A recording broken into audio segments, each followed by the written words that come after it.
ইসরায়েলের শীর্ষ সামরিক নেতারা গাজায় যুদ্ধবিরতি শুরু করতে চান, যদিও এর অর্থ হামাস আপাতত গাজার ক্ষমতায় থাকবে। এই অবস্থানটি ইসরায়েলি প্রধানমন্ত্রী বেনিয়ামিন নেতানিয়াহুর সাথে দ্বন্দ্ব ও উত্তেজনা সৃষ্টি করেছে। নেতানিয়াহু হামাসকে গাজা শাসন চালিয়ে যাওয়ার অনুমতি দেয় এমন যে কোনো যুদ্ধবিরতির বিরোধিতা করছেন। ইসরায়েলি জেনারেলরা বিশ্বাস করেন গাজায় বন্দী প্রায় জীবিত কিংবা মৃত ১২০ ইসরায়েলির মুক্তির জন্য আলোচনার জন্য যুদ্ধবিরতি অত্যন্ত গুরুত্বপূর্ণ। তারা আরও মনে করেন কয়েক দশকের মধ্যে ইসরায়েলের দীর্ঘতম যুদ্ধের পরে তাদের বাহিনীর শক্তি পুনরুদ্ধার করতে সময় প্রয়োজন, যদি ইসরায়েলি সেনাবাহিনীর লেবাননের হিজবুল্লাহর মোকাবেলা করতে হয়। নিরাপত্তা সংক্রান্ত বিষয়ে পরিচিত বেনামি কর্মকর্তাদের মতে হামাসের সাথে একটি যুদ্ধবিরতি হিজবুল্লাহর সাথে আলোচনার সুবিধা দিতে পারে। তারা পরামর্শ দিয়েছেন হিজবুল্লাহ গাজায় যুদ্ধ বন্ধ না হওয়া পর্যন্ত উত্তর ইসরায়েলে হামলা চালিয়ে যাওয়ার ঘোষণা দিয়েছে। ইসরায়েলের সামরিক নেতৃত্ব জেনারেল স্টাফ ফোরাম নামে পরিচিত প্রায় ৩০ জন সিনিয়র জেনারেল নিয়ে গঠিত এই ফোরাম। তাদের মধ্যে সামরিক বাহিনী প্রধান লেফটেন্যান্ট জেনারেল হারজি হালেভি এবং সেনাবাহিনী, বিমান বাহিনী, নৌবাহিনী এবং সামরিক গোয়েন্দাদের অন্যান্য উচ্চ পদস্থ কমান্ডাররা অন্তর্ভুক্ত রয়েছে।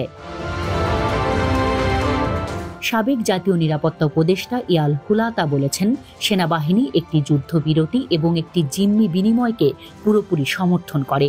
সিনিয়র সামরিক ব্যক্তিত্বদের সাথে যোগাযোগ রক্ষা করা হুলাতা বলেছেন, তারা লেবাননে উত্তেজনা কমাতে গাজায় যুদ্ধবিরতির প্রয়োজনীয়তা বোঝে। অস্ত্র সরবরাহ এবং শক্তি হ্রাসের সাথে তারা হিজবুল্লাহর সাথে সম্ভাব্য বৃহত্তর সংঘর্ষের জন্য যুদ্ধবিরতিকে গুরুত্বপূর্ণ প্রস্তুতি হিসাবে দেখছে।